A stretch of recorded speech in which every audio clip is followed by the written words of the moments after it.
Sí. Decíamos que todo este tema ya de lo que es la economía como ciencia, como ámbito de estudio, parte ya a raíz de toda una problemática que es de carácter social, ya que involucra a personas, que nos involucra a nosotros de manera muy directa, o sea, somos protagonistas permanentes de este problema económico que nosotros le denominamos a esta primera unidad. Somos el eje central del problema económico. ¿Y en qué radica este problema económico? En que como seres humanos, ¿cierto? Tenemos múltiples, infinitas y limitadas necesidades, y para poder satisfacerlas contamos con recursos que son sumamente escasos, ¿ya? De ahí que viene todo un problema para lograr satisfacer las necesidades del ser humano. Y en este aspecto, nosotros hablábamos de la pirámide de Maslow y decíamos, lo que hace Maslow, ¿cierto? Es bastante interesante y aporta bastante al ámbito del estudio de la economía. ¿En qué sentido? En que nos permite entender que las necesidades de alguna manera se pueden jerarquizar. O sea, uno prioriza las necesidades que tiene, ¿ya? Y uno comúnmente, ¿cierto?, satisface las necesidades de más corto plazo, en primer lugar, para posteriormente poder dar satisfacción a las necesidades de mediano y largo plazo, ¿cierto? Entonces, aquí nosotros decíamos, ya, supongamos que yo quiero comprarme un auto, pero necesito comer todos los días, entonces no sería lógico, ¿cierto?, ahorrar todo el dinero que tengo para alimentarme, dejar de alimentarme para comprarme un auto. Ya a lo mejor, no sé, supongamos voy a estar 3 meses en eso. Es imposible, no puedo sobrevivir 3 meses sin comer. Entonces, de aquí que nosotros también decíamos otra cosa súper relevante, y es el hecho de que las necesidades no necesariamente están vinculadas con el poder adquisitivo o con la cantidad de dinero que tiene la persona. ¿Ya? Porque de aquí nosotros decíamos, hay un mito que como sociedad en general, ¿sí?, siempre tenemos en la cabeza, y es el hecho de que creemos, ¿ya?, que la persona que tiene más dinero tiene menos necesidades que la que tiene menos dinero. Y aquí nosotros decíamos, no es tan así. El tema es que hay una satisfacción de necesidades básicas por parte de las personas que tienen más dinero, pero si nos vamos quizás a las otras necesidades que están en la parte superior de la pirámide, probablemente ahí hayan algunas carencias, ¿ya? Y aquí me quiero tomar un poquito de lo que mencionaba su compañero Kim, que si bien la pirámide nos permite entender, es un modelo muy interesante para entender cómo las necesidades de los seres humanos se jerarquizan, no es una regla absoluta para todos, ¿ya? ¿Por qué? Porque nosotros podemos decir, ya, si tomamos esta pirámide como regla para todas las personas de manera indiscutida, estamos cometiendo un error. Porque en el mismo ejemplo que acabamos de mencionar, ¿qué ocurre? La persona que tiene más dinero satisface las necesidades de primer orden. Perfecto. A lo mejor hay una necesidad de autoestima que está insatisfecha, ¿ya? O una necesidad de tipo social, ¿ya? Y ahí poníamos un caso extremo, ¿cierto? Una persona que tiene mucho dinero, pero que no tiene amigos, no tiene familia, entonces se siente muy triste por esa situación. Entonces, en cuanto a necesidades sociales, no tiene satisfecha esa parte. Pero supongamos que hay otra persona que tiene menos dinero y que le cuesta mucho satisfacer sus necesidades de primer orden, sus necesidades básicas, pero que tiene muchos amigos, ¿ya? Y por ende, dentro de todo su autoestima la logra satisfacer bien. Entonces aquí como que se nos desordena un poquito esta jerarquización de necesidades, ¿ya?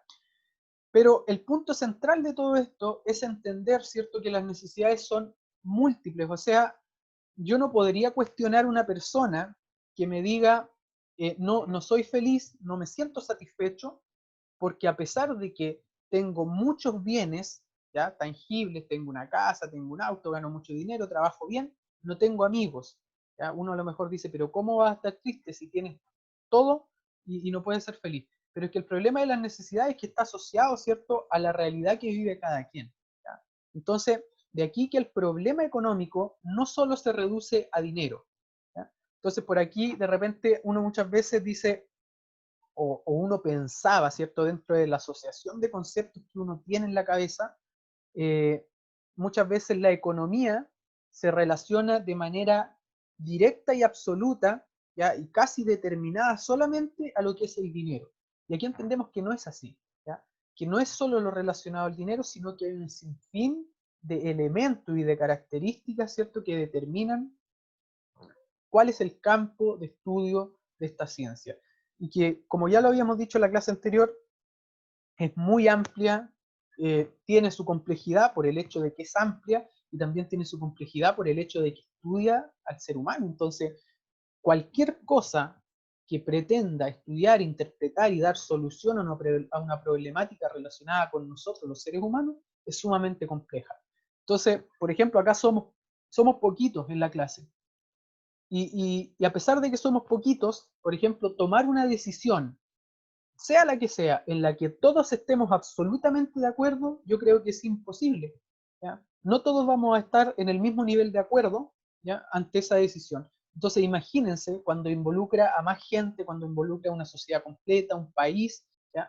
Entonces de ahí que nace, ¿cierto? Y esta característica que es propia de la economía y que es una ciencia compleja. Es una ciencia muy compleja y otra cosa que también recuerdo lo que preguntaba su compañera Roxana, es que dentro de las propuestas de repente de las soluciones, ¿cierto? Uno trata de alguna manera de poder perjudicar a la menor cantidad de personas, pero también estamos conscientes de que no siempre vamos a satisfacer las necesidades de absolutamente todos. ¿Ya? Es muy difícil. ¿Ya?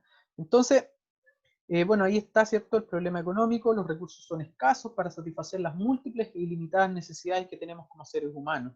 Algunas definiciones, una conceptualización, terminamos de ver toda la parte conceptual, por lo menos de los términos que son más frecuentemente utilizados.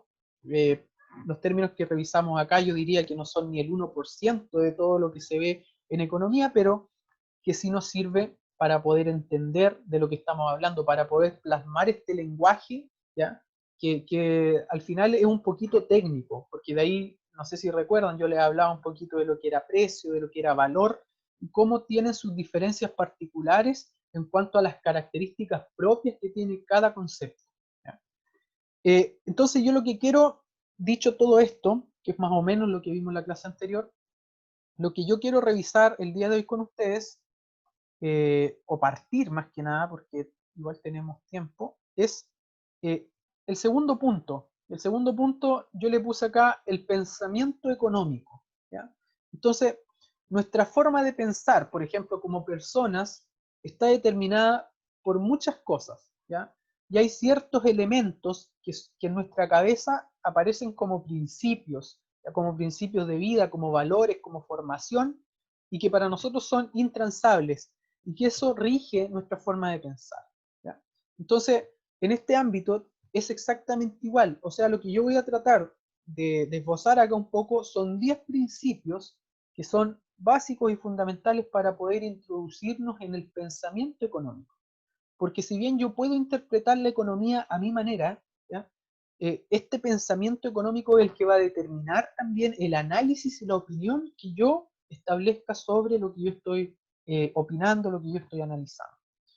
Así que, como dice acá, el comportamiento de una economía refleja el comportamiento de sus individuos, ¿ya? Lo que decíamos hace un momento. ¿Por qué es complejo hablar de economía? Porque involucra individuos, involucra personas, ¿ya?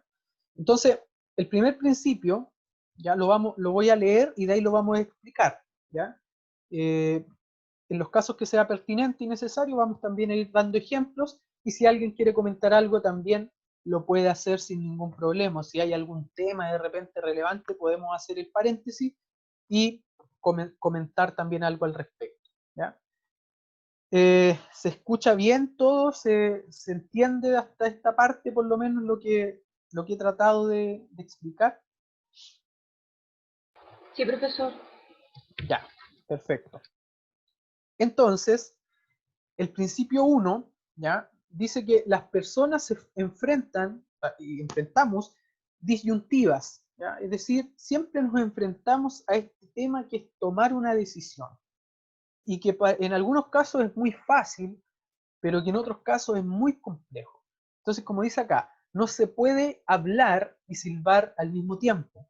Entonces, es sumamente importante entender, ¿cierto? Por ejemplo, a mí personalmente, dentro de mi característica como persona, de repente me cuesta mucho decidir, sobre todo sobre cosas que son delicadas, porque de alguna forma uno trata de ser empático y todo, pero a pesar de todo eso, siempre estamos involucrados en tomar una decisión. ¿Ya? Tenemos que escoger una o la otra cosa. Y más aún, cuando esa decisión, ¿cierto?, involucra que yo no puedo hacer las dos cosas al mismo tiempo. ¿Ya? Entonces, eso es lo primero. Siempre estamos enfrentados a la toma de decisiones, pero siempre, o sea, cada segundo que pasa yo estoy tomando una decisión. ¿Ya? Entonces, a lo mejor uno puede decir, ya, pero por ejemplo, si me tiro sobre una cama a descansar, igual estoy tomando una decisión. ¿Ya? Me estoy quedando ahí y a lo mejor podría estar haciendo otra cosa. O viceversa, ¿cierto? Salí a trotar, pero a lo mejor podía haber estudiado. Estoy comiendo, a lo mejor podría estar haciendo otra cosa, estoy compartiendo con un amigo, podría estar con mi familia. Entonces, siempre nos ocurre que enfrentamos esta serie de disyuntivas, que es característica propia de todos los seres humanos, y acá sí que tiene sentido decir que es transversal a todos, prácticamente a todos, y que no hay diferencia ni por religión, ni por sexo, ni por nivel de ingreso, ni por sector de residencia, absolutamente nada. ¿Ya? ¿Se entiende ese primer principio? Es bastante sencillo bajo mi perspectiva, pero si hay alguna duda, igual estamos para poder aclararla, o se entiende bien. ¿Se entiende entonces? Sí, Seguimos. profesor, se entiende bien. Por mi Perfecto, parte, por lo menos sí. perfecto. Entonces, vamos a continuar con el segundo principio, que dice, el costo de una cosa, ¿ya?, es aquello a lo que se renuncia para obtenerla. ¿Ya? Entonces, acá yo, en cierta manera, hablé un poquito en la clase anterior de lo que es el costo de oportunidad. Entonces, el costo en economía, ya, no siempre, ni necesariamente en todos los casos va a estar vinculado a un tema monetario, ¿ya?, sino que hay otros elementos que se añaden y que determinan finalmente cuál es el costo, no solo de comprar algo, no solo de producir algo, ¿ya?, sino que finalmente de tomar estas decisiones que nosotros acabamos de mencionar en el principio número 1. Entonces, aquí, por ejemplo, yo puse, ¿cuál es el costo de venir a la universidad? En el caso que estuviéramos en clase presencial. O en este mismo caso, ¿ya? Estamos en clase sincrónica, ¿cierto? En línea, y, y aquí hay algo súper curioso que a mí me llama bastante la atención, y es el hecho de que, por ejemplo, yo personalmente, quizás alguno comparte esa forma de ver las cosas, o la compartía, pero yo pensaba que tener clases a través de esta modalidad, por lo menos para mí, era lo más fácil que podía haber. ¿Ya? Y me doy cuenta que no es así, que los desafíos son mucho mayores a través de una clase online que estando en el aula de clases de manera presencial. Entonces, de aquí el costo, como yo antes medía el costo sin haber hecho clases en línea, ¿ya? Yo decía, el costo de hacer clases en línea es menor. ¿Ya? ¿Por qué? Porque no tengo que trasladarme, ¿cierto? No pierdo ese lapso que me tengo que movilizar o de la oficina a la universidad, o de la casa a la universidad, o de donde esté a la universidad. Pero se suman otros factores, ¿ya? Entonces, por ejemplo, el factor cansancio, y que también suma el costo. ¿Ya? El factor de que de repente uno necesita tener ese nexo, ¿cierto? Persona a persona, o estar hablando de manera directa con algo, generar ese espacio afectivo, ¿ya? Con el estudiante, en este caso es un poco complejo de poder hacerlo. Entonces, para, para remitirnos al ejemplo, si nosotros decimos cuál es el costo de venir a la universidad, por ejemplo, en el caso de ustedes, no es solo hablar del arancel que les cobran, ¿ya? No es solo hablar de que si tuvieran que ir al aula en el campus, ¿cierto?, el traslado, el dinero que gastan en movilizarse, ¿ya? No es solo el dinero que gastan en, no sé, a lo mejor haber comprado algo en la cafetería, ¿ya?, sino que también es todo aquello a lo que ustedes están renunciando en ese momento con tal de tomar esa decisión. Por ejemplo, acá alguno de ustedes podría estar viendo una serie, no sé, con su pareja, con su hijo, con sus papás, con sus amigos, lo que sea. Podríamos estar haciendo múltiples cosas. Y yo sé que razones no nos faltan, ni cosas que hacer no nos faltan. Siempre hay algo que hacer. ¿Ya? Pero aún así, renunciamos a algo para estar acá en la clase. Entonces, a eso se le denomina costo. Todo eso es costo. ¿Ya? Y es el costo que yo asumo por tomar una decisión. ¿Ya? El principio 3 dice, las personas racionales piensan en términos marginales, ¿ya? Cambios marginales, costos marginales, beneficios marginales. Siempre hablamos de margen. ¿Qué quiere decir esto? Que yo cuando tomo decisiones, cuando pienso qué es lo que voy a hacer, ¿ya? Yo hago el siguiente análisis y voy a ejemplificarlo para que lo puedan entender mejor. A ver, yo digo, por ejemplo, voy a comprarme un par de zapatillas. Perfecto. Supongamos que en la tienda me dicen ya, el par de zapatillas vale 40.000 pesos. Si lleva uno. Si lleva dos, le sale cada par a 35.000 pesos. Pero si lleva tres, cada par va a tener un precio de 30.000 pesos. Entonces, ¿qué hago yo? Yo comienzo a comparar en términos marginales. Yo digo, a ver, si llevo una zapatilla, 40.000 pesos, perfecto. Pero si llevo dos, me sale 30.000 pesos, perdón, 35.000 pesos cada una. Y ahí yo hago inmediatamente la comparación y digo 35.000 comparado con los 40 que me podía costar antes, representa una diferencia de 5.000 pesos. Y ahora, si yo quiero comprar tres zapatillas, tres pares de zapatillas, cada par va a tener un precio de 30.000 pesos. Y yo nuevamente hago esta comparación y digo, ¿por qué o por qué me hace dudar entre llevar una, dos o tres? Porque yo comparo. Y yo digo, por cada unidad adicional de zapatilla que yo pudiera comprar, me voy a estar ahorrando 5.000 pesos por par de zapatillas. Eso es pensar en términos marginales. Cuando yo hago ese análisis, cuando yo digo, a ver, voy a comprar, si compro una pizza, ¿cierto?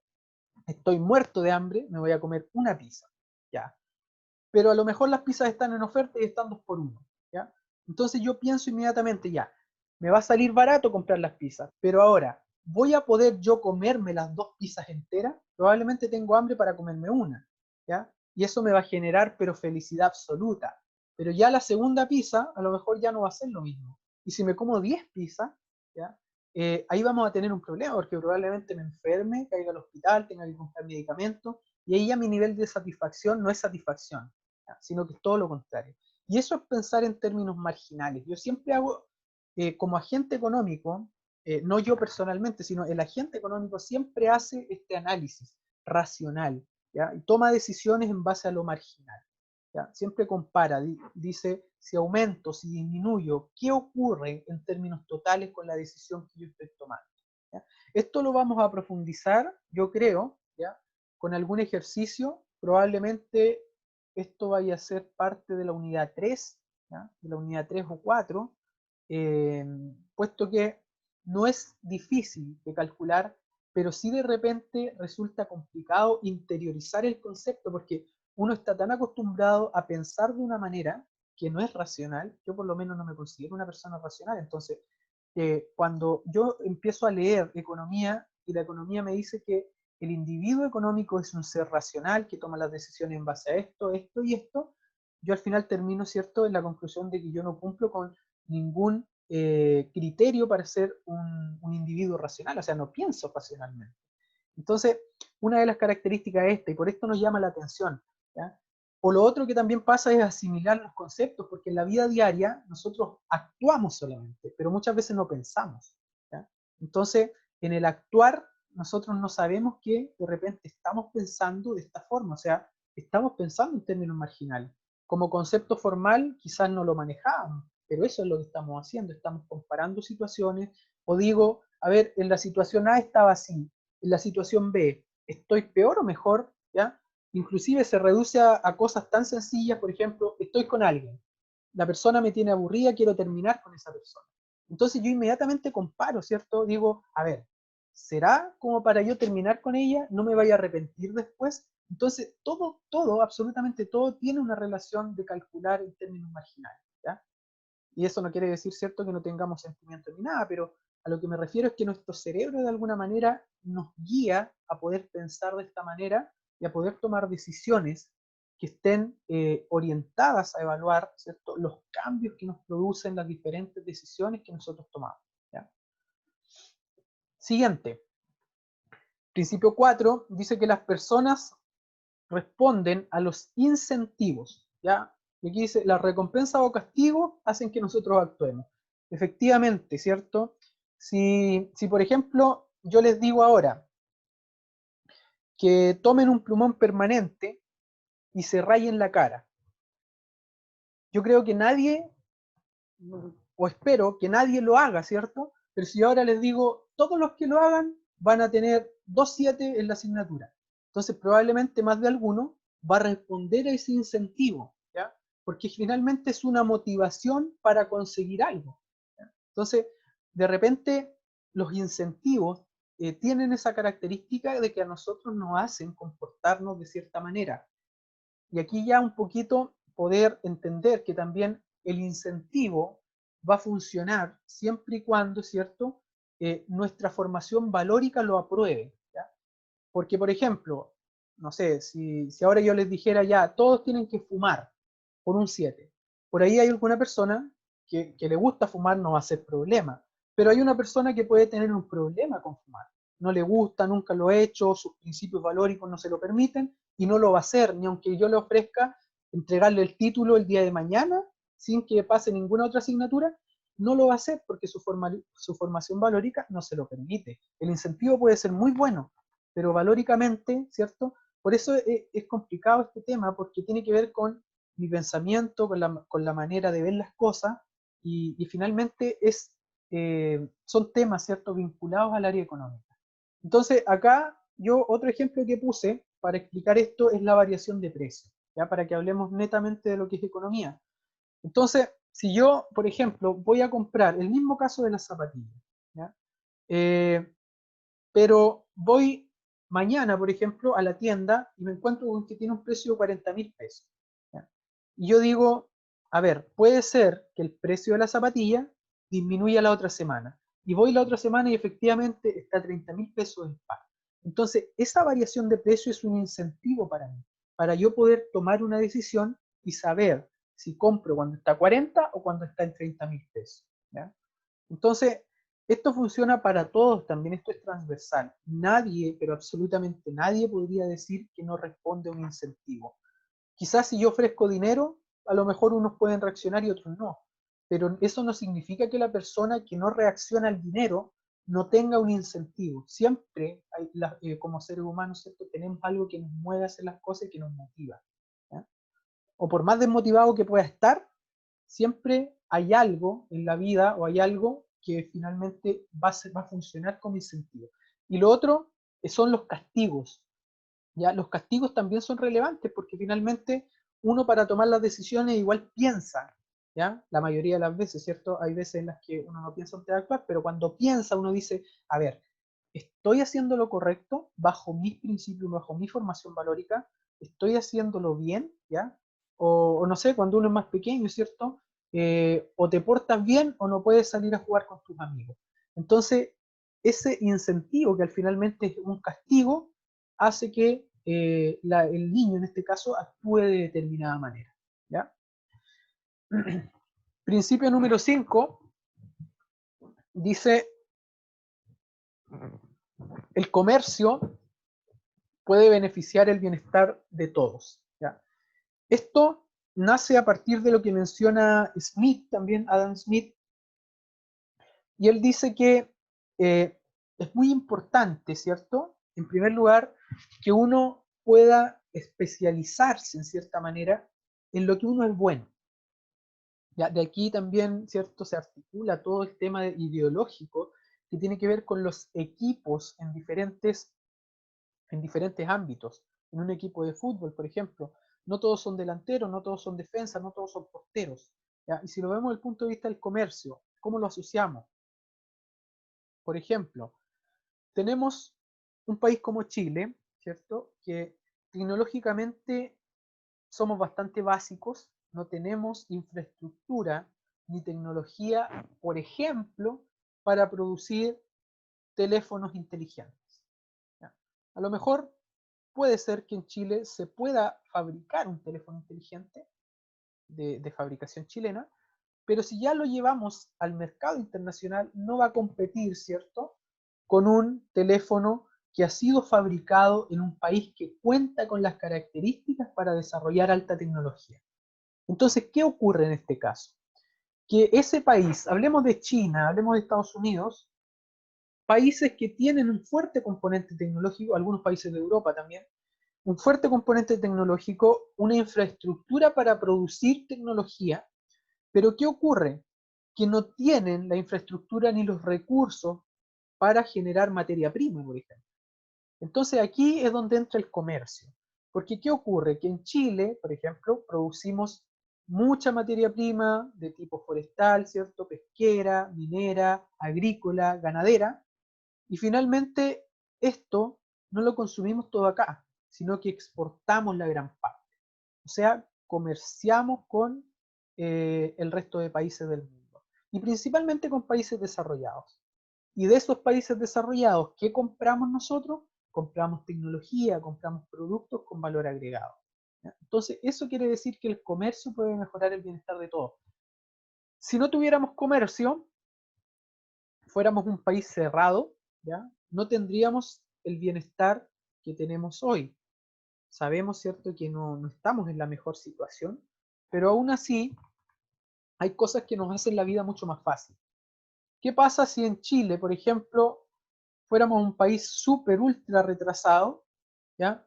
Y no tuviéramos información ni siquiera que existe este tipo de plataformas como Zoom, ¿cierto? Skype, Google Meeting.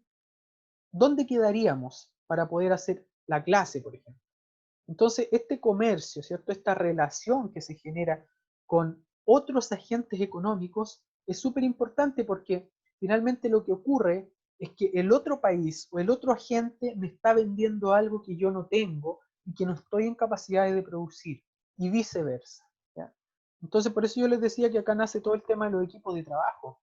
Ya tengo una persona, ¿cierto?, que es muy buena leyendo. A mí se me dan bien los números, por ejemplo, pero me carga leer. Entonces, cuando yo me junto con esa persona y hacemos un trabajo en conjunto, ella se dedica a leer, yo me dedico a la parte cuantitativa, y de esa forma, ¿cierto?, podemos hacer un mejor trabajo que si lo hiciéramos por separado. Entonces, ese es el quinto principio. Principio número 6 dice, los mercados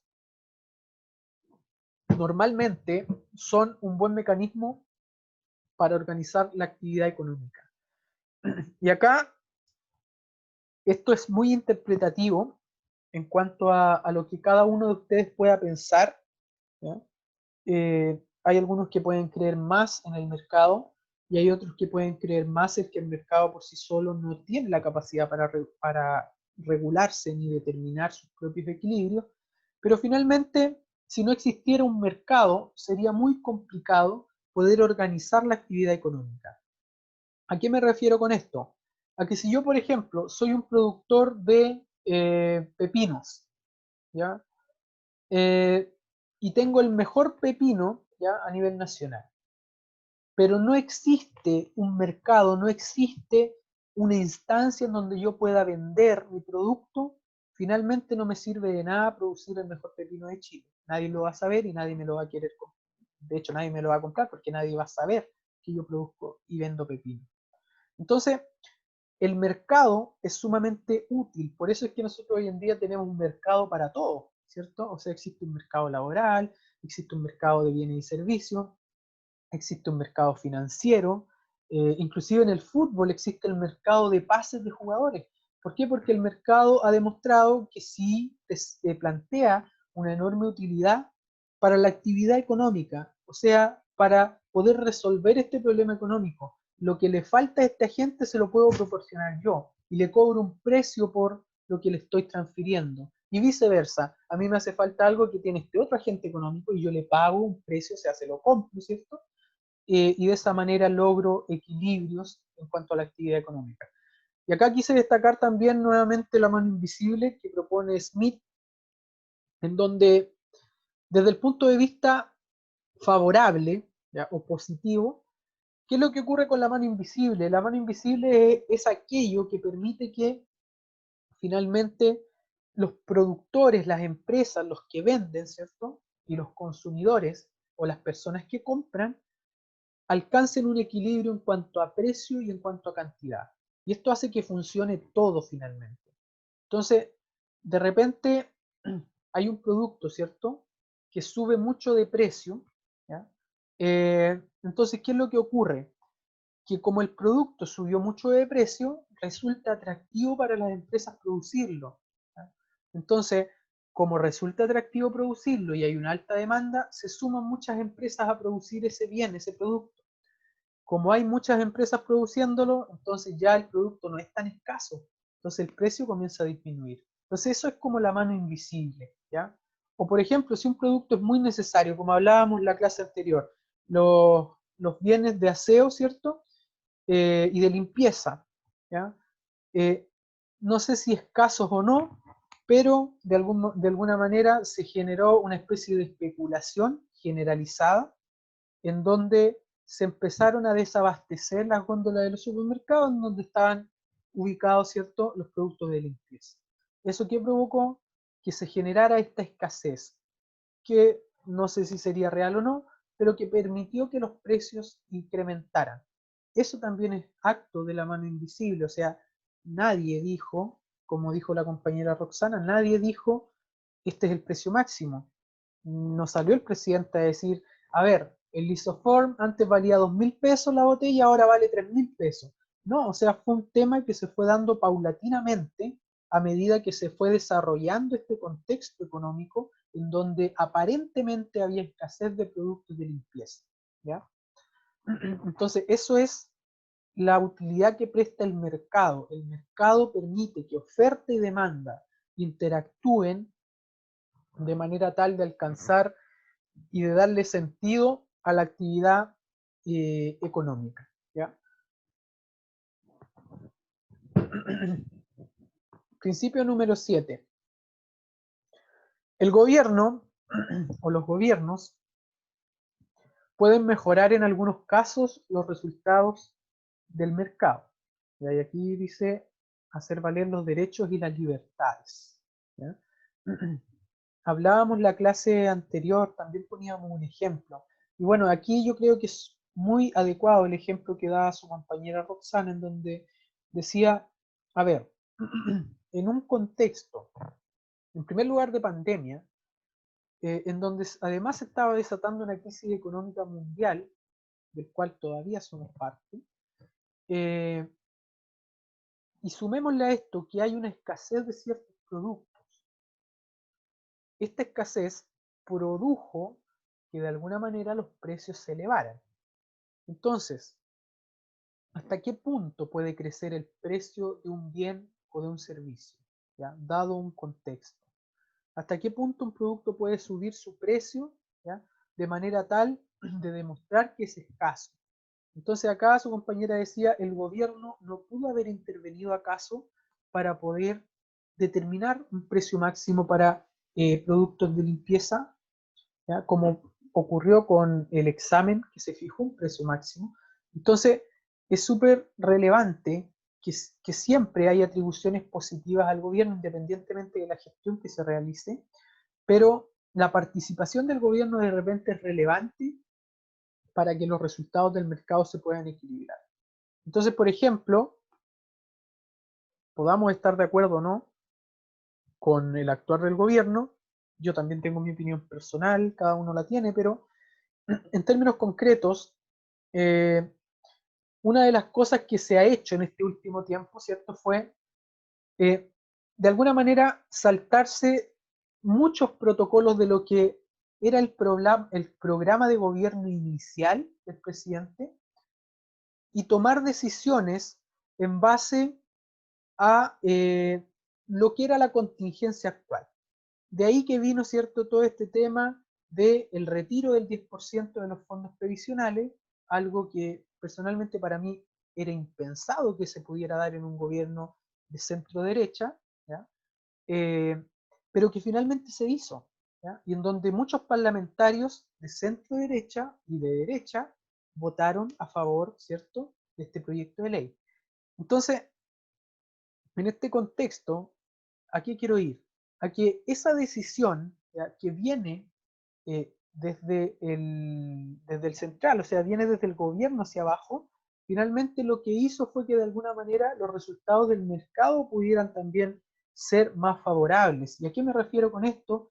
A que tanto las empresas se pudieron beneficiar, porque evidentemente la gente tuvo recursos y se generó actividad económica, ¿ya?, durante fines de agosto, principios de septiembre, y las personas también pudieron acceder a bienes y servicios, ¿ya?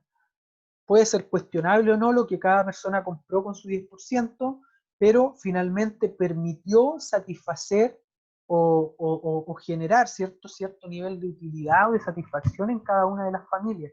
Entonces, esa decisión, ¿ya?, finalmente tuvo mucha repercusión en los resultados económicos y en los resultados del mercado, ¿ya? Entonces, un mercado que estaba muy quieto, muy lento, en donde la demanda era cada vez menor, en un momento dado pudo repuntar, dada una decisión del gobierno, ¿ya? Siguiente principio.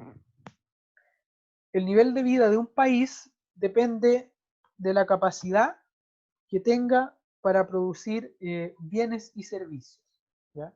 Por ejemplo, Estados Unidos y China, o hablemos de países que tienen altas tasas de crecimiento económico. Entonces, si un país es capaz de producir muchos bienes, ¿ya?, es capaz de producir muchos servicios y de venderlos, obviamente, eh, va a poder cobrar, va a poder ganar dinero, y eso finalmente se va a traducir en mayor calidad de vida para los ciudadanos, o debería traducirse en mayor calidad de vida, ¿ya? De ahí que todos nos ponemos felices, eh, sea real o no, pero finalmente nos ponemos felices cuando económicamente el país anda bien, ¿ya? De ahí que países como Estados Unidos, ¿cierto?, algunos países de Europa, que pueden producir más bienes y servicios que Chile, sus habitantes tienen una mejor calidad de vida en promedio, ¿ya? Principio número 9: cuando el gobierno imprime demasiado dinero, los precios incrementan. A esto se le denomina inflación monetaria.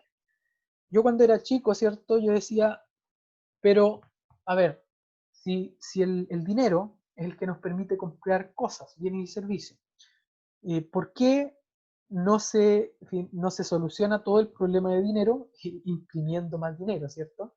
Qué fácil sería si pudiera resolverse ese problema de esa manera. Pero sabemos que no es así, que el dinero representa el valor, y aquí voy a hablar del valor económico de una economía. De aquí también que surge la diferencia precio peso chileno, precio dólar, ¿ya? Dado eso, o sea, ¿por qué un dólar tiene un precio de 800 pesos? ¿Ya? ¿Será que por ahí la economía estadounidense genera 800 veces más de ingreso que una economía como la chilena? ¿Ya? Va por ahí. Entonces, en este sentido, el gobierno no puede darse el lujo, en este caso el Banco Central, no puede darse el lujo de imprimir dinero. Porque ¿qué va a pasar? Si imprimimos mucho dinero, muchos billetes, ¿cierto? Va a haber mucho dinero en el mercado. ¿Y qué ocurre cuando uno tiene mucho dinero en la mano? Ese dinero pierde valor, ¿ya? Y aquí voy a hablar del valor. Pierde valor para nosotros. No es lo mismo, ¿ya?, que si yo tengo 100, ¿ya?, para pasar un mes, a que yo tengo 1000 para pasar un mes, ¿ya? Es diferente porque si yo solo tengo 100, yo esos 100 trato de maximizarlo lo que más puedo. Pero si tengo 1000, muchas veces, ¿qué pasa? Empiezo a gastar en cosas, total, tengo 1000, ¿cierto? Entonces, en este caso, a nivel país, si se empieza a emitir, a emitir, a emitir y a emitir dinero, billetes, va a haber mucho dinero dando vuelta en la economía, por ende, todo el valor que podía tener el dinero inicial cae, producto que hay mucho dinero, hay demasiado dinero. Entonces, a eso se le denomina inflación y particularmente inflación de tipo monetaria, porque está relacionada con la oferta, en este caso, de dinero por parte de una institución que es el Banco Central. ¿Ya? Eso lo vamos a profundizar cuando hablemos de inflación. Y bueno, ahí yo creo que vamos a comentar también los tipos de inflación que existen. El principio número 10 dice que la sociedad enfrenta a corto plazo un trade-off, ¿ya? El trade-off es como que nosotros lo dijéramos muy parecido al costo de oportunidad. Es como lo que yo gano y lo que yo pierdo, ¿ya? Por tomar una decisión. Tengo 500 pesos. Estoy entre comprarme una papa frita y una bebida, ¿ya? Y me alcanza para una de las dos. Entonces ahí se genera un trade-off, porque si me compro la bebida, no me puedo comprar la papa frita. Y si me compro la papa frita, no me puedo comprar la bebida. Entonces eso es un trade-off. En este caso, entre inflación y desempleo, ¿ya? Se genera un trade-off. ¿Qué quiere decir esto? Que los gobiernos, en el corto plazo, hablemos periodos de 1, 2, 3 años, enfrentan esta disyuntiva.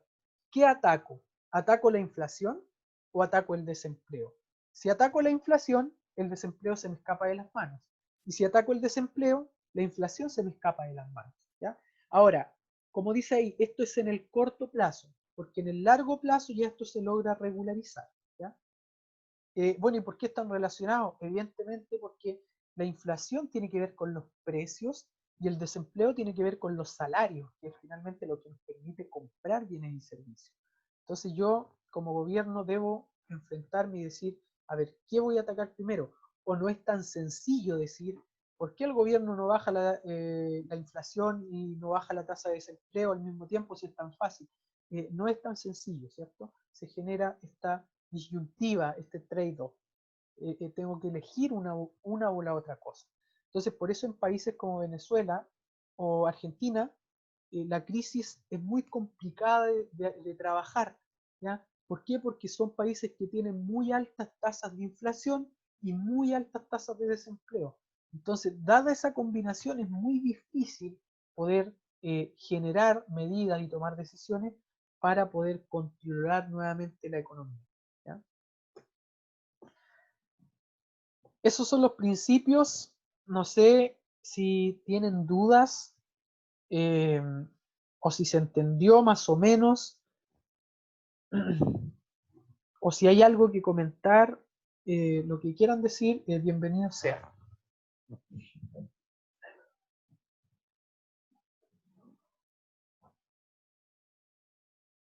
Profesor, yo, que a mí siempre me ha costado entender eso de la inflación. ¿Me ¿Ya? lo podría explicar, por favor? Ya, voy a explicarlo eh, de manera bastante gráfica porque es parte del contenido de lo que vamos a ver en unas semanas, ¿ya? Pero igual lo voy a introducir. Miren, el tema de la inflación como término, ¿cierto? Como lo habíamos definido, es el aumento ya sostenido y generalizado de lo que son los precios en una economía. ¿Ya? Entonces, ¿cómo podemos entender esto? ¿Y cómo lo medimos? Ya, a ver, supongamos que yo soy el Instituto Nacional de Estadística, que es el encargado, ¿cierto?, de calcular tasas de inflación. Perdón, el índice de precios. Entonces, yo digo ya, a ver, voy a tomar el caso de Francisca, ¿ya? Y voy a estar durante 12 meses acompañando a Francisca a hacer su compra al supermercado. ¿Ya? Francisca tiene que comprar los 12 meses los mismos bienes, las mismas marcas, los mismos productos, las mismas cantidades. Entonces Francisca va en enero, ¿ya? Y vamos a simplificarlo. Supongamos que Francisca en enero compró 3 cosas. ¿Ya? Compró pan, compró leche y compró carne. ¿Ya? Cada uno, ¿ya?, de los 3 bienes que compró en enero tenía un precio de 100 pesos, ¿ya? Solo para ejemplificar. O sea, 100 pesos el kilo de pan que compró en enero, 100 pesos el kilo de carne y 100 pesos el litro de leche. De ahí yo la fui acompañando el resto de los meses y llega el mes de diciembre. Y Francisca, ¿cierto?, mantuvo inalterada la compra de pan, de leche y de carne.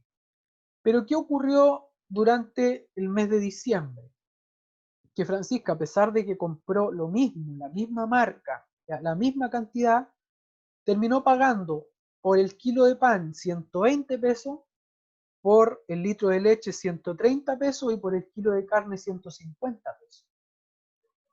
Ese incremento en el precio de los bienes, ¿ya? A eso se le denomina inflación, esa variación que se produjo. ¿Ya? Entonces yo acá, ¿qué es lo que yo hago? Yo sumo, ¿ya? O sea, sumo en enero la canasta, ¿ya?, que compró Francisca tenía un precio de 300 pesos. ¿Ya? Un kilo de pan, un litro de leche, un kilo de carne, 300 pesos. Pero en el mes de diciembre, la misma canasta a Francisca le significó un precio de, ¿cuánto dije? 120 el kilo de pan, 130 el litro de leche, tenemos ahí ya 250, y 150 el kilo de carne, 400 pesos. ¿Sí? ¿Cuánto varió de enero a diciembre la canasta o el precio de la canasta que compraba Francisca? 100 pesos. ¿Ya? 100 pesos, esa fue la variación que tuvo, positiva, o sea, aumentó el precio. Pero ahora yo eso debo medirlo, ¿ya?, como un porcentaje. Entonces, ¿qué hago yo? Tomo esos 100 pesos de diferencia y digo, a ver, ¿cuánto representan esos 100 pesos en relación a la canasta inicial? ¿Cuánto por ciento es 100 pesos de 300? ¿Ya? ¿Cuánto es un 33%? Un 33,3%, si no me equivoco. ¿Ya? Entonces, cuando yo digo ya, ese 33,3%, ¿cómo se llama? A eso se le llama inflación. ¿Cuánto fue el porcentaje que crecieron los precios en el periodo que yo me dediqué a estudiarlo? Ya yo puedo calcular una inflación a 6 meses, a un año, a 2 años. Y ahí depende mucho de cuáles son los criterios que sigue el Instituto Nacional de Estadística y por otra parte el Banco Central. Que el Banco Central es el que regula o el que establece el parámetro para poder yo decir si la inflación es buena o mala. Por ejemplo, supongamos que Francisca, ¿ya?, ella tiene un parámetro comparativo en su cabeza, ¿ya?, y ella dice, a ver, este incremento del 30%, ¿fue bueno o fue malo para mí? Yo de repente puedo entender y decir, a ver, sí, era obvio que iban a subir los precios, no me siento tan decepcionado porque era lo que me esperaba. Pero a lo mejor si yo pensaba, ¿cierto?, que los precios no iban a subir tanto, entonces sí me sorprendo cuando termino pagando un 30% más por los mismos productos, las mismas marcas, las mismas cantidades al cabo de un año. ¿Ya? Y a eso se le denomina inflación. Eso es la inflación, el incremento de los precios. Ahora, eh, evidentemente que es más complejo que eso porque son muchos bienes y servicios que están incluidos. Y lo otro que también es súper curioso es que la inflación es un estándar para todos, o sea, el IPC, el índice de precio del consumidor, que es el que compone el precio, el valor, si lo queremos denominar de esa forma, de esta canasta, que en este caso fue el pan, ¿cierto?, la leche y la carne, es mucho más amplio y tiene ciertos porcentajes. Y ahora, ¿cuál es el problema con esto? Que es una sola para todos, ¿ya? Y a lo mejor mi tasa de inflación o la tasa de inflación que sufrió mi canasta de bienes y servicios no es la misma y ni siquiera podría decir a lo mejor, yo creo que son totalmente diferentes. Cada uno experimenta inflaciones internas distintas porque cada uno compramos cosas diferentes. ¿Ya? Entonces el IPC establece, por ejemplo, que a lo mejor yo un 7% de mi dinero lo gasto en viajes. A lo mejor hay personas que no gastan ni un 1% y hay otras que gastan un 30%. Entonces no es representativa de todos. Pero como ya habíamos dicho, ¿cierto?, en la clase anterior, es un modelo que finalmente nos permite estudiar cómo ha sido el comportamiento de los precios en una economía dado un periodo de tiempo. ¿Ya? Entonces, eso es la inflación. Eh, Obviamente la vamos a profundizar un poco más, pero en cuanto al concepto y a cómo más o menos es como se desarrolla y cómo se calcula, es de esa forma. ¿Ya? No sé si se respondió la pregunta. Sí, súper ejemplificada y todo, así que súper bien, gracias. Perfecto. ¿Alguna otra pregunta o algo que comentar? ¿O algo que les haya llamado la atención de lo que acabamos de revisar?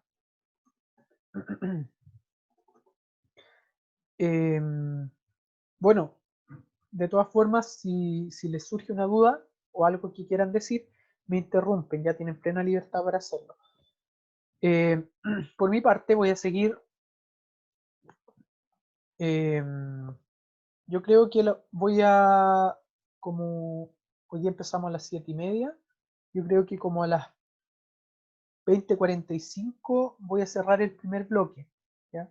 Y de ahí voy a dar unos 30 minutos nuevamente para integrarnos al segundo bloque. No sé si les parece.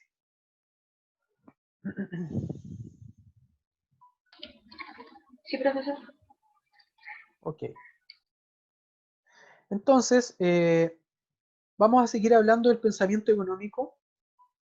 Y bueno, esto es para que ustedes se vayan enterando un poco de algunos elementos y características que finalmente hacen que la economía sea la economía y no sea contabilidad, o que la economía no sea finanzas, o que no sea recursos humanos, que no sea marketing, como cada una de las disciplinas. Si yo le estuviera hablando de contabilidad, ¿cierto? Le estaría introduciendo activo, que es un pasivo, que es débito, que es crédito. Entonces, en este caso, bueno, a mí personalmente no me gusta, de hecho yo creo que de todas las cosas, lo que menos me gusta es la contabilidad, pero admiro mucho a la gente que le gusta, porque yo sinceramente la encuentro muy fome, pero siento admiración por las personas que les gusta la contabilidad y, y los aspectos tributarios, ¿ya? Porque yo no tengo la motivación, no me podrían incentivar con nada para que a mí me interesara, porque no, encuentro que es demasiado aburrido, ¿ya? No quiere decir que no sirva, es muy útil, pero para mí personalmente yo lo encuentro aburrido. Eh, y claro, es la constante que muchos tienen esa apreciación de la contabilidad y, y bueno, por eso de ahí, ¿cierto? Me llama mucho la atención la gente que le interesa realmente esa área. No sé si acá habrá alguno que le interese el área contable, pero es algo personal mío y no quiero decir que la contabilidad no sirva, sino que todo lo contrario. Pero sí hay mucha diferencia, ¿ya? En cuanto a la conceptualización, por eso es que es importante esta parte. Para mí en todas las asignaturas debería ser fundamental, porque hablar, por ejemplo, de costos en contabilidad y hablar de costos en economía, claro, pueden parecerse en algún aspecto, pero no son necesariamente y absolutamente lo mismo, ¿ya? Eh, hablar de utilidades no es lo mismo, entonces por eso es súper interesante poder entender esto. ¿Y qué quiero explicar con eso? Que en temas de recursos, ¿ya? La administración, por ejemplo, establece que existen múltiples recursos, o sea, una diversidad casi infinita de recursos. Yo puedo hablar de recursos humanos, puedo hablar de recursos físicos, puedo hablar de recursos tangibles o intangibles, puedo hablar de recursos monetarios, si quiero también puedo hablar diferenciado de recursos financieros, ¿cierto? Entonces, recursos de gestión, eh, los recursos pueden ser muchos y pueden tener muchas clasificaciones. Pero según la teoría económica, vamos a hablar de 3 recursos básicos. El primer recurso es tierra, el segundo recurso es trabajo o mano de obra, y el tercer recurso es capital, ¿ya? Con estos 3 recursos se supone que se desarrolla toda actividad económica. Entonces, si yo quiero hacer una empresa de construcción, necesito tierra, trabajo y capital. Si yo quiero hacer una empresa de servicios, también necesito tierra, trabajo y capital. Entonces es muy complicado poder hacer actividad económica sin estos 3 recursos, ¿ya? La tecnología es súper relevante. De hecho, este recurso, o este ejemplo de recurso, dentro del capital, eh, muchos lo toman como un recurso aparte, ¿ya? Porque la tecnología finalmente es la que permite mejorar los procesos productivos alcanzar mayores estándares de eficiencia y de calidad y finalmente producir mejor, ¿ya? Pero entender que estos tres recursos son los que originan, ¿cierto? Y los que sostienen toda la actividad económica, ¿ya? Sigo. Pasamos al tercer punto, que es la economía como ciencia social, ¿ya? Entonces aquí ya vamos a ir uniendo algunas cositas. En primer lugar, la economía, ¿cierto? Como ya lo hemos dicho en varias ocasiones, la base del estudio ya radica, ¿cierto?, en la conducta, en el comportamiento de los seres humanos. Considerando esta escasez de recursos que tenemos y esta infinidad de necesidades, ¿ya?, que necesitamos satisfacer más encima, ¿ya? En segundo lugar, la economía trata, ¿ya?, de analizar, de poder entender, de poder describir, de poder interpretar el comportamiento de nosotros, los seres humanos, en un entorno económico. ¿Y por qué se caracteriza este entorno económico? Porque estamos tomando decisiones constantemente. Estamos tratando de obtener más con lo menos posible, ¿sí? Entonces, dentro de esta racionalidad que tenemos y de este afán de maximizar los recursos con los que contamos, es donde la economía trata de entender un poquito cómo es que tomamos las decisiones, cómo es que nos comportamos, ¿ya? Ahora, lo complejo eh, o de dónde se le añade este factor, ¿cierto?, que finalmente dificulta de repente el estudio y la comprensión de la economía, es en el tercer punto, que es la utilización de modelos matemáticos para analizar, en primer lugar, y en segundo lugar, para cuantificar estos problemas sociales, ¿ya? Es muy difícil cuantificar algo que tiene que ver con un ser humano, es muy, muy difícil. Eh, en términos de escasez y asignación de recursos. Entonces, por ejemplo, si yo quisiera que cada uno de ustedes le pusiera nota a la clase, ¿ya? Eh, algunos van a poner del 1 al 7, ¿cierto? Algunos van a decir, sí, a mí me gusta la clase, y otros van a decir, no, a mí me gusta mucho la clase, y otros van a decir, no, a mí más o menos, y finalmente, ¿cierto? Todos podemos tener una apreciación. Pero ahora si yo les digo cuantifiquen, ¿ya? Póngale nota del 1 al 7, ¿cierto? Algunos van a poner un 7, otros van a poner un 2, otros un 4, otros un 5. Todos vamos a tener, o van a tener, ¿cierto?, diferentes formas de cuantificar. Pero para mí lo complejo es determinar si esa persona que le puso un 5, ¿ya?, a la clase, o si tengo ya, por ejemplo, supongamos que Roxana le puso un 5 y Caroline me puso un 2. Entonces, yo no podría asumir directamente que para Caroline, ¿ya? O Caroline se encuentra menos satisfecha que Roxana con la clase, porque es su forma de evaluar, y a lo mejor un 2 para ella no es una nota baja, ¿ya? O quizás para Roxana un 5 es lo más alto a lo que puede optar. Miren, hace un tiempo, bueno, cuando yo estudiaba, había un profesor que él decía que él no ponía 7, ¿ya? Que él no ponía 6 tampoco. O sea, lo más que podíamos aspirar era un 5. Y, y entonces ahí uno inmediatamente se pregunta, ¿y entonces para qué existe la escala de 1 a 7? ¿Ya? O también otro caso, en donde, por ejemplo, un compañero una vez lo evaluaron y le dijeron, no, está perfecto tu trabajo, no tiene nada que arreglar, está todo excelente, pero te pongo un 600. Entonces mi compañero le dijo, pero si no tiene nada, ¿por qué no un 7? Si se supone que es la nota máxima. Entonces, de ahí entendemos que es muy complejo, ¿ya? Está asociado a todo lo que tenemos acá en la cabeza, ¿ya? A todos los pensamientos y los factores psicológicos y mentales que tenemos que nos hacen finalmente cuantificar, poner nota a las cosas, ¿ya? Y como les decía, a lo mejor uno puso un 7 y otro puso un 6, pero esa persona que puso un 6 a lo mejor siente mucha más satisfacción que aquella persona que puso el 7. ¿Ya? Entonces de aquí que es muy complicado, pero muy complicado cuantificar.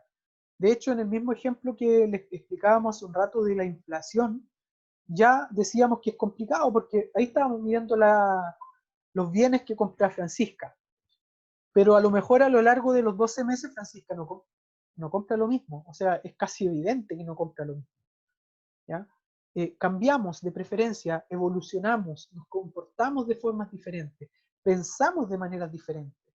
Entonces, de repente yo, un mes atrás, ¿cierto? Tenía una forma de pensar respecto a algo, pero no sé, me pasó algo, me enfrenté a alguna situación y ahora pienso de una manera distinta. Entonces, de ahí, toda la cuantificación que puede ser tan determinística, ¿ya? Para poner valores, se complica bastante, ¿ya? Y por eso también quiero que entiendan que es súper complicado, ¿ya? Es muy complicado. Y aquí vamos a tratar de simplificar esa complejidad, obviamente, y vamos a tratar de asumir muchas veces que son valores iguales para todos, ¿ya? Entonces, por ejemplo, en el mismo ejemplo que le dimos a Francisca, asumimos que compraba lo mismo, asumimos ciertos precios, asumimos que solo compraba 3 cosas, y con eso fue suficiente para entender en términos generales de qué se trata la inflación. La economía hace lo mismo, nos simplifica un poco las cosas, ya así está bien, tú compras cosas muy diferentes a la canasta básica que propone el Instituto Nacional de Estadística, pero eso no quiere decir que nuestra medición esté mala, porque los precios sí variaron al alza, y sí hubo una tasa de inflación del 3%, por ejemplo. ¿Ya? Cuarta característica, la economía es modelada, ¿ya? Ya que no todos los factores que influyen en un acontecimiento, en un contexto, son cuantificables. Es muy complicado, ¿cierto? Porque tomemos el mismo caso en el que yo les pido que me pongan nota. Probablemente, supongamos que alguno de ustedes hoy día tuvo una pelea con un amigo o con una amiga, y por ende, de ánimo, está muy afectado. Y eso que no debería pasar, ¿cierto? No se recomienda que uno finalmente le cargue el muerto a otra persona, pero es lo que comúnmente hacemos, nos desquitamos con la persona que nos da la oportunidad de hacerlo. Entonces, supongamos que alguien está muy enojada, muy desmotivada, muy triste, y por ende, a pesar de que le gusta mucho la clase, me puso un 1. ¿Ya? Entonces, eh, yo de alguna manera tengo que tratar de salvar el hecho que yo estoy tratando de evaluar. Entonces, si yo veo que la actitud de esa persona está afectando a que ella ponga una calificación que de verdad representa lo que se le está preguntando, entonces yo saco ese factor del modelo, ya lo elimino. ¿Y cómo lo puedo sacar aquí? Bueno, le pregunto otro día, en donde esté más tranquila, en donde ya haya pasado el problema que tuvo con esa persona. Entonces, de esa forma, yo puedo medir con más veracidad cuál es la evaluación que esa persona está otorgando. Para este ejemplo, por ejemplo. ¿Ya? Entonces, en todo lo que yo quiero analizar, hago esto. ¿Ya? Yo, de alguna manera, tengo que tratar de leer cuál es la situación y en esa lectura que yo hago, tratar de determinar cuáles son los factores que son más relevantes. ¿Ya? Y me quedo con esos que son más relevantes porque es imposible, ¿sí? Medirlos todos. Siguiente punto. Yo creo que con este ya vamos a cerrar el primer bloque. ¿Ya? Este lo voy a explicar. ¿Se alcanza a ver que los monitos se mueven o no? Ah, ya. Sí, profe. Sí, Ya. profe. Entonces, quiero un poquito hablar del método científico.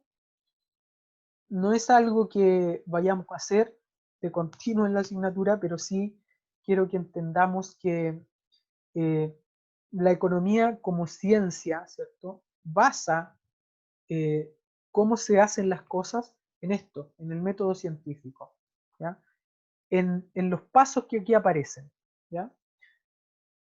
Es decir, todo esto comienza con la observación. En todas las cosas nosotros observamos, ¿ya? Esta observación de un acontecimiento, de una situación, de un hecho, nos hace generar preguntas, ¿cierto? Nosotros decimos, ¿por qué pasa esto?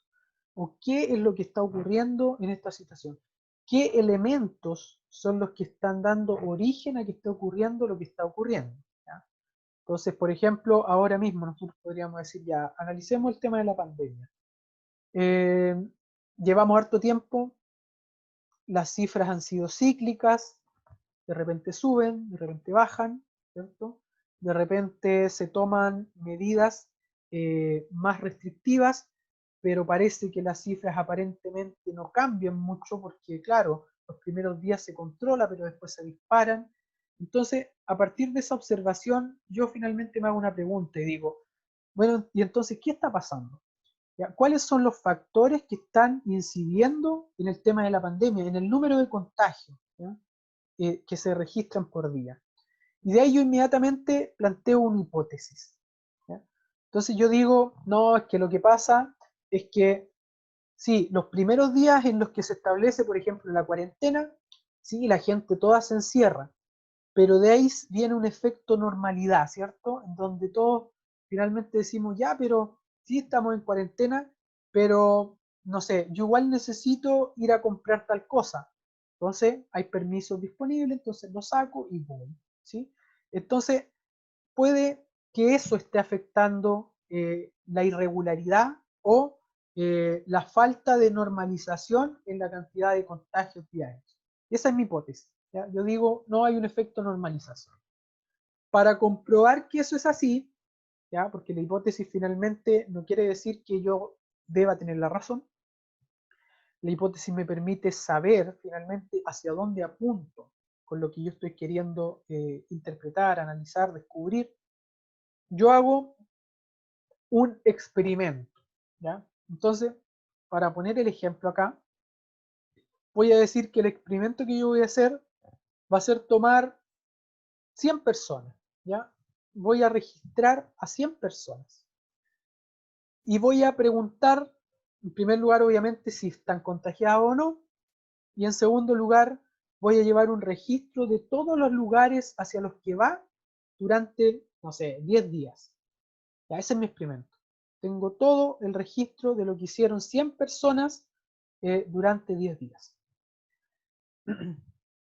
Supongamos que ahora, ¿cierto? Yo tengo los datos, todo ordenado, pero ahora yo necesito analizar, ¿ya? Entonces, ¿yo qué hago? Ya, a ver, veamos las 100 personas. Y supongamos que esas 100 personas, 30 se contagiaron. Entonces, un primer análisis, ¿cierto? Sería que un 30% se contagió durante los 100 días. Y de ahí, otra cosa interesante, hagamos la diferencia entre las 30 personas que se contagiaron y las que no se contagiaron. ¿Ya? Esto es solo un ejemplo, ¿ya? Y justo dentro del análisis comparativo que hice entre un grupo y otro, me di cuenta que las 30 personas que se contagiaron, las 30 salieron, no sé, todos los días al centro de la ciudad. Y de las otras 70 que no se contagiaron, 60 no salieron ni un día de los 10 días de la cuarentena, ¿ya? Entonces, ahí yo empiezo a analizar, y interpretar y entender finalmente, y tratar de demostrar si es que la hipótesis que yo planteé, si este efecto de normalidad afecta finalmente el número de contagios de COVID-19. Y finalmente obtengo una conclusión, ¿cierto? Y digo, efectivamente, ¿ya? A pesar de que quizás no estamos representando a toda la población de la ciudad de Chillán o de la región de Ñuble, con 100 personas que yo logré estudiar, me di cuenta que sí hay un efecto dado por la normalización, ¿cierto? Ya que la gente en primera instancia sí se queda en la casa, pero después, sea por razones justificadas o no, ya da lo mismo, de igual forma la exposición o la sobreexposición genera que incremente el número de contagiados. Y entonces, de ahí viene otra conclusión de la mano. Debo tratar de buscar la forma, la estrategia de que esto no vuelva a ocurrir o de que esto se dé de una forma diferente, de manera tal de frenar el número de contagios, ¿ya? Entonces, esto que acabamos de hacer es lo que siempre se hace en materia económica, siempre. Podríamos llevarlo al caso del ejemplo de Francisca que colocamos hace un momento. No sé, buscando entender por qué subió un 30% los precios, por qué aumentaron un 30%, ¿ya? Entonces ahí ya cambia el experimento, ¿ya? A lo mejor yo digo, no, es que se produjo escasez, ¿ya? Porque tanto los productores de leche, los productores de trigo, ¿cierto? Que producen harina, y después la harina se transforma en pan, y los productores ganaderos, de donde sale la carne, tuvieron todos pérdidas millonarias porque, no sé, hubo un problema en cada uno de las actividades que tienen. Entonces, finalmente yo ahí trato de buscar una respuesta, hago un experimento, ¿cierto? Tomo mediciones, no sé, le hago encuestas, voy a ver en terreno qué es lo que está pasando, luego analizo y finalmente determino si es que esa alza de precios es justificada, fue por una escasez, ¿ya? Dados fenómenos naturales, por ejemplo, o es un tema netamente especulativo, ¿ya? O que tiene que ver con que la gente, ¿cierto?, se tomó, o los productores se tomaron de una situación externa para poder decir, no, los precios subieron porque hay escasez. ¿Ya? Entonces, esto lo hacemos permanentemente. El método científico se aplica constantemente. Y bueno, de repente uno en la vida diaria también acude a esto. Uno observa una situación, uno se genera una pregunta, trata de dar una respuesta preliminar, pero de ahí uno investiga, ¿ya? Uno investiga, interpreta, analiza y finalmente concluye. Y dice si es así como pensaba o no, me equivoqué, no es así como yo lo estaba pensando. ¿Ya? Así que no sé si tienen algo que comentar.